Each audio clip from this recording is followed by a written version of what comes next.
This is GM Word of the Week, and I'm Fiddleback. Homunculus. It's funny how some things just keep coming up over and over, isn't it? It's funny how, for example, you might be packing up your old video games in the process of a move and come across an old PlayStation 2 era RPG too obscure to even be considered a cult classic that you never finished, and have it remind you of a weird alchemical beast. And then that same alchemical beast also crops up in a YouTube video related to a video you watched. And then a day later, when you're sitting with your girlfriend, lamenting the fact that a looming deadline is approaching and you have to put out a script for a podcast you write for, she leafs through an old D&D monster manual and, randomly, out of the blue, suggests the same weird alchemical beast that won't leave you alone while you're eating eggs? Well, that's precisely what happened. And if we were living in the Dungeons & Dragons world or the Harry Potter universe, we'd blame fate, destiny, muses, or capricious gods and claim that this is apparently the one episode of this particular podcast that we were destined to write. But we're living in the plain old boring regular universe of real life. And that means that it's just another example of mental trickery known as the Baader-Meinhof phenomenon, which is related to the phenomenon of synchronicity. Which brings us right back to that old video game again. By the way, before we get too far ahead of ourselves, the word is homunculus, which comes from the Latin word hominis, meaning person. That little culus at the end is what's called the diminutive suffix. The suffix part just means that it's something that's affixed to the end of a word, and the diminutive part means that it makes it tiny. Thus, homunculus means little person. Meanwhile, the Baader-Meinhof thing is a trick your brain plays on you. Basically, it starts when you're exposed to something obscure and unusual, usually when you learn a new thing, and then you encounter it again, and again, and again. And each time you think, weird, I just heard about that yesterday. Now, people are quick to ascribe a mystical significance to such things, which is why it's related to the more general phenomenon of synchronicity. And that's just a fancy term for an apparently meaningful coincidence. You know, like you're thinking about someone you haven't talked to in a while, and lo and behold, she calls you up, and you are suddenly reminded why you haven't. You start to wonder if destiny isn't playing with you. Well, sorry, it's not. It's all just probability screwing with you. You think about lots of things in a day, or a week, or a month. Sure, it might be 1 in 1,000 chance you'll be thinking about your mother when she happens to call, but throughout the 26,880,000 moments that make up the average human life, this is accurate, we did the math based on a medieval moment representing 1/40th of an hour, out of the 26 million moments in your life, 1 in 1,000 chances will happen 26,000 times. No mysticism needed. And that's synchronicity. But Baader-Meinhof is a little different. It happens because of two other bits of streamlining hardwired into your brain by 50,000 years of human evolution. The first is the principle of selective attention, or inattentional blindness. That basically means your brain tends to ignore sensory data it deems uninteresting because it's being bombarded constantly by huge amounts of data, and it needs some way to decide what's actually worth wasting neurons on. The second is the principle of recency, or the availability heuristic. That just means your brain tends to ascribe more importance to information you've come upon recently as compared to older information. In other words, you only notice what your brain deems important, and it deems the most recent things as most important. And that's why, once you come across something obscure, it seems to just keep cropping up. And by the way, that name, Baader-Meinhof, has a funny origin story that we have to mention, mainly because it was named by the internet. But in a 1 in a million chance, it didn't end up named Coincidency McCoincidence Face. It was named in 1995 by a user in an internet discussion thread who claimed naming rights by the same legal precedent that lands you in the passenger seat of the car instead of in the back. He called firsties. No one had named it before. So he named it Baader-Meinhof, not because that was his name, but because he'd been exposed to the name several times in the previous few days, and was therefore a personal example of the phenomenon he was naming. It wasn't until 2006 that a Stanford professor named Arnold Zwicky coined the phrase frequency illusion. But Baader-Meinhof had priority. Sorry, Zwicky. But we digress. Back to the homunculus. We'll just briefly mention that the homunculus is a monster that has appeared in various editions of Dungeons & Dragons, and its first appearance was in the third supplement to the original white box edition of the game. That supplement, Eldritch Wizardry, was released in 1976 and has the dubious distinction of being the one that was filled with demons, devils, and all sorts of dark magic, and thereby touching off the first moral panic related to the game. For more on that, go back to our episode entitled Malabranchi on our website. Eldritch Wizardry presented the homunculus as a tiny humanoid creature created to serve a wizard in an arcane ritual that involved the wizard's blood. And the reason we're sort of glossing over the D&D presentation of the homunculus is because, well, we'd end up repeating it all when we describe the origin of the homunculus myth.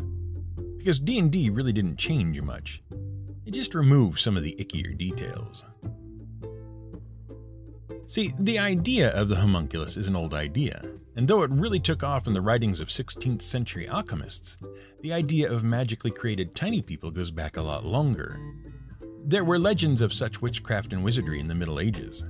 It actually goes back a little farther than that, because Aristotle actually believed that sperm contained a tiny little human inside it that would grow into a baby inside a woman. We don't mean that figuratively. He really thought there was an actually minuscule human being inside sperm. And that is where the story of the homunculus really starts. We've talked a few times about how the ancient science of alchemy wasn't just about turning lead into gold, or creating the hypothetical fifth element, the quintessence. It was actually a list of explicit goals that a budding alchemist could choose from. Transmutation of base metals, sure, and healing to the point of immortality. But there was also the creation of the universal solvent, as we described in our episode about glue, and there was the creation of life. And that pursuit was first described in an Arabic work called the Book of the Cow. Now, the book was supposedly written by Plato, and then translated into Arabic later. But we can't confirm that. No one knows who really wrote it, or when it was written, because later copies of the work didn't include copyright or edition information. The Book of the Cow described a process whereby you could actually get the tiny person inside your sperm to grow into a fully formed miniature magical servant. Basically, you just had to put some human sperm inside a living animal's womb. A cow or ewe would work just fine. And then feed the animal some blood. Eventually, the animal would give birth to a blob of goo. And then you would take that goo and dredge it in a mixture of ground sulfur, iron sulfate, willow sap, and a few other ingredients. After a few days, the blob would grow human skin around it. And that meant it was time to transplant it into a glass jar, feed it the blood of its decapitated mother animal, and then wait 7 days. And you'd have a homunculus.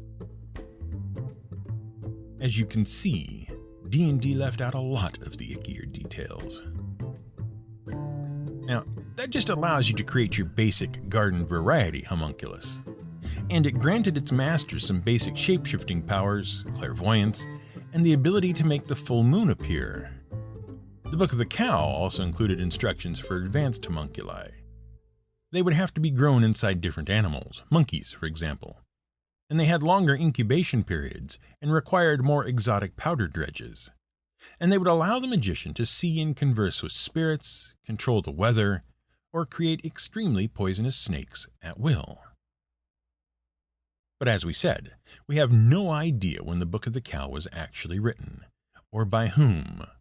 So we have to give credit for naming and describing the thing to famed 16th century alchemist Philip von Hohenheim, who wrote under the pseudonym of Paracelsus. He described his own recipe for creating a homunculus in his alchemical treatise De Natura Rerum. And While his creation method was pretty similar to the one described above, his description of the homunculus's abilities was a bit different. Basically, he didn't ascribe it any magical powers at all.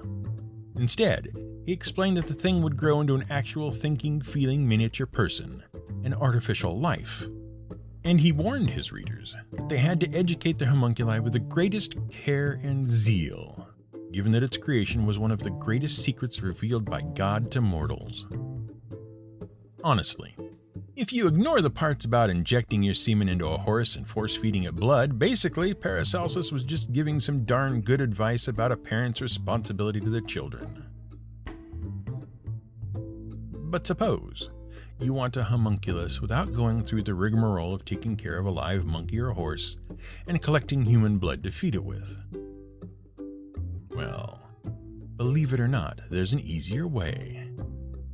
A Russian YouTube channel, a verified account with hundreds of thousands of subscribers called Как сделать, or How to Make, has an entire video series explaining how to make a homunculus inside an egg. There are English subtitles, so you can follow along even if you don't speak Russian. The first in the series shows the host injecting an egg with the necessary ingredients, letting it incubate, and then cracking it open. And when he cracks it open, something horrible and black and gross spills into the bowl. He then extracts a living, moving facehugger-like creature from the mess. And we call shenanigans. Look, obviously it's fake. We don't need to point that out. Heck, we only saw the video because it was mentioned in another YouTube video series that exists solely to debunk fake YouTube videos and was therefore offered up to us as a related video by the capricious god of YouTube algorithms. And we wouldn't even mention it, except for the fact that it cropped up in our feed as part of the whole Baader-Meinhof mess, and for the fact that our Russian friend is actually using a very, very old magical scam. No, not the computer-generated animation he used to add the scuttling head crab to the video. We're talking about what came out of that egg. Let's talk about egg benediction and egg limpia. See, there are several very old traditions that involve using eggs to cleanse, purify, and heal. One is an old Italian tradition that is specifically used to remove the curse of malocchio. That's the evil eye curse we discussed over 3 years ago in our 12th episode, Malediction. The other is an old Mexican tradition called egg limpia. And there are similar shamanic and even hoodoo traditions. They all work basically the same way. The healer, the priest or shaman or whoever, rubs a fresh egg over the subject's body, often while reciting a healing psalm or prayer. The toxins, illnesses, or curses afflicting the subject are drawn out of the subject's body and into the egg. And then the subject is cured. And to prove the healer has done something, the healer will crack the egg open. And instead of a nice, yummy egg yolk with some albumin, a horrific black mess will squelch out. Obviously, the egg's delicious innards have been corrupted by the curses and toxins and illnesses while the subject's body has been cleansed and purified. Right? Or else, how did that horrible stuff get into the egg? Well, this centuries-old favorite of faith healers and shamans actually has a very simple explanation. The healer has substituted a fertilized chicken egg for an unfertilized chicken egg. See, the eggs you're used to eating for breakfast, like the eggs we were eating when our girlfriend spouted out Homunculus to complete the Baader-Meinhof trifecta that fertilized this particular episode, are actually unfertilized eggs. They don't have baby chickens in them, because the hen has not mated with a rooster. Now, this whole egg thing is kind of weird. From a biological perspective, there's really no good use in laying an unfertilized egg. In fact, a hen's body expends a lot of resources to produce and lay an egg. So wild hens, like many other birds, don't produce eggs most of the time. Their reproductive system spends most of its time just shut down. And then, when the weather is mild, and the season is right, and food is plentiful, their reproductive system flips on and starts working. But once it's on, there's no stopping it. It'll produce a few eggs, pop them out, and then shut down again. That's whether the hen has mated or not. At least that's how it used to work. But we humans like to eat eggs. Actually, lots of animals like to eat eggs. They are rich in valuable nutrients because they are packed with all the food needed to grow a small chicken inside. And they generally don't fight back when you try to eat them. And when we domesticated the chicken, we picked the chickens that would produce the most eggs, and we took good care of them. Over time, we selectively bred chickens whose reproductive systems were basically always on. And so they would constantly pop out eggs. As long as we kept them well fed, it had never shut down due to lack of resources. And we ended up with a constant stream of delicious, nutritious eggs that didn't have any baby chickens inside. But if a hen does mate with a rooster, there will be a baby chicken inside that egg. And it will look like a gross, pulpy, malformed mess. And if you're a shaman or faith healer and want to convince people your mumbo-jumbo is doing something, you just have to collect some fertilized eggs from a breeding hen so that when you crack them open, there's ick inside instead of delicious. That's clearly what our Russian friend has done in his video about cracking open an egg to release a homunculus. And that brings us around to the triggering event that started us down this homunculus path. An obscure video game about alchemy and time travel that received a good critical reception when it was released in 2001 for Sony's PlayStation 2, but one that has been largely forgotten except by a very dedicated core fanbase. The game was called Shadows of Memories in Japan, and Shadows of Destiny everywhere else. Shadows of Memories tells the story of a mysterious young man named Ike Kusch who lives in the German town of Lebensbaum. At least, he lives there at the start of the game. Briefly. Because he's stabbed in the back and dies during the opening credits. Fortunately, a mysterious devilish figure offers him the opportunity to go back in time and prevent his own death. Unfortunately, the mysterious killer is undaunted by Ike's time travel tomfoolery and keeps trying to kill him. Thus, as Ike, the player has to keep traveling backwards through time and prevent each new assassination attempt. And as you explore and change the past, you also unravel the mystery of Ike's past, his amnesia, and the truth of his mysterious magical benefactor. Well, maybe. Because the game has a dozen different endings depending on what you do in the past and present, and it only really makes sense after you see all of them. And even then, there's a lot left to the imagination. The game does have an interesting time travel element. It's an example of a time travel model colloquially known by some sci-fi writers and fans as Sandemus time, after the 1987 time travel comedy Bill and Ted's Excellent Adventure. It's basically an example of synchronicity in time travel, a word which comes from the Greek word chronos, meaning time, and syn, meaning together. Basically, it just means that the clock keeps running, whatever time period you're in. If you spend an hour in the past and return to the present, there'll be an hour later in the present. And Shadows of Memories uses that to give you a hard time limit. You have only so long to figure out how to prevent your own murder before it happens, whatever time period you're in. Now, the game itself was the brainchild of an artist and game designer named Junko Kawano at Konami Computer Entertainment, and it was her first time directing, writing, and designing her own project. She'd been hired at Konami as a character artist in 1993, and after doing some design work on the first entry in Konami's popular RPG franchise Suikoden in 1995, and composing the ending theme for its sequel in 1998, Konami gave her the reins on her own project. The time travel adventure RPG Shadows of Memory was story-focused and character-focused and featured very little traditional gameplay. It was nonetheless very well received in Japan. In the United States, it proved popular with critics, but it didn't quite catch on with many gamers due to its lack of action, the short playtime, and the convoluted plot. That said, it did earn itself a devoted cult following. But the game isn't terribly remarkable. It didn't have a particularly special place in video game history. Junko Kawano isn't exactly a household name, and the gameplay was unremarkable. So why are we bringing it up? Well, we're bringing it up because the mysterious benefactor who grants Ike time-traveling techno-magic is named Homunculus. And although the game describes him as a sort of djinn-like figure and he tends to twist his master's wishes, Homunculus is actually a physically weak, frail, human-like entity. And he was created by an alchemist, who hatched him from a philosopher's stone, like an egg. And that's just one coincidence too many. Sure, maybe it's just synchronicity and the Baader-Meinhof and all of that. Or maybe it is the shadow of destiny. And this episode was just meant to be. This has been GM Word of the Week. It's written and researched by The Angry GM and produced by me, Fiddleback. You can support us on Patreon at patreon.com/GM Word of the Week. You can find more at gmwordoftheweek.com and theangrygm.com.